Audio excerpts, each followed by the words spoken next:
आज हम जिस टॉपिक पे बात कर रहे हैं वो ये है कि आईवीएफ के ट्रीटमेंट के दौरान हम कितने तरह के इंजेक्शन यूज़ करते हैं, कितने दिन के लिए पेशेंट्स को इंजेक्शन लगवाने पड़ सकते हैं।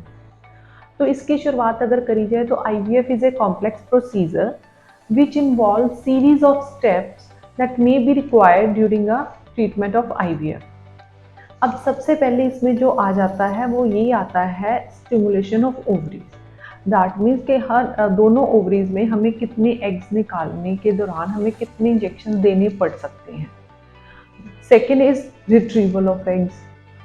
Third, insemination of eggs with the sperm inside embryology lab, that is called culture to make a embryo. And next is transfer of embryo inside the mother's womb. अब जो पहला स्टेप होता है, जो सबसे फोरमोस्ट एंड सबसे important step होता है आईवीएफ के दौरान, वो होता है एग्स का प्रोडक्शन, एग्स को बनाने का प्रोसीजर, जिसके लिए हमें पेशेंट का एएमएच लेवल और एंटर फॉलिकल काउंट दोनों को कंसिडर करते हुए इंजेक्शन देने पड़ते हैं, जिन्हें हम गैनेडोट्रोफिन्स कहते हैं, जैसे एफएसएच, एलएच, एचएमजी। ये इन दोनों के हार्मोन्स के लेवल पे डिपेंड करता है कि पेशेंट को कितने इंजेक्शंस चाहेंगे, जो कि मेन कॉस्ट होती है आईवीएफ में।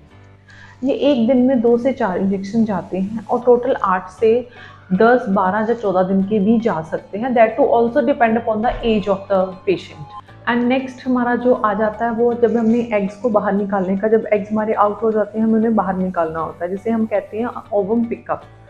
और इसके लिए हम पेशेंट को एक ट्रिगर देना पड़ता है। जबकि एग मैच्योरिटी के लेवल पे चले जाते हैं, ये पेशेंट को ट्रिगर दिया जाता है और ये जो एग्स होते हैं ये बाहर निकाले जाते हैं।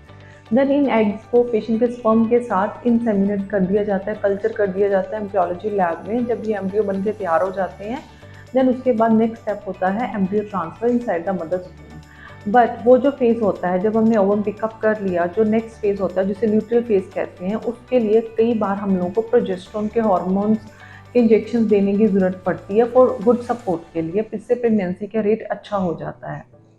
तो ये तो टोटल इंजेक्शंस होती हैं जो इतने पेनफुल नहीं होते जितना पेशेंट कंसिडर करते हैं। They are very less painful, इसमें उनकी पूरी डेली रूटीन में कोई हैम्पर या कोई प्रॉब्लम नहीं आती है।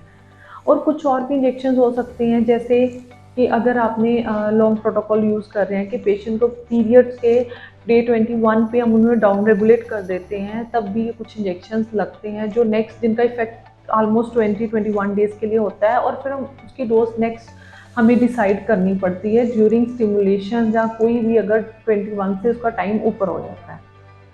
तो होपफुली ये वीडियो आपके लिए कुछ इन्फॉर्मेटिव होएगी, जिसमें आपको ये पता चल जाएगा कि टोटल आपको कितने इंजेक्शन जाते हैं। And once you are pregnant, then आपको प्रोजेस्टेरोन सपोर्ट के लिए टिल 12 वीक्स कुछ इंजेक्शन दिए जाते हैं। उसके बाद इतने इंजेक्शन की ज़रूरत नहीं पड़ती है फॉर आईवीएफ ट्रीटमेंट। इसके रिलेटेड अगर आपकी कोई और भी क्वेरी होती है तो आप हमारे हेल्पलाइन नंबर पे हमें आराम से कॉन्टैक्ट कर सकते हैं। You are always, we are all more than happy to help you. Are free to ask your queries for इस इंजेक्शन से रिलेटेड या आईवीएफ के किसी भी प्रोसीजर से related. Thank you so much.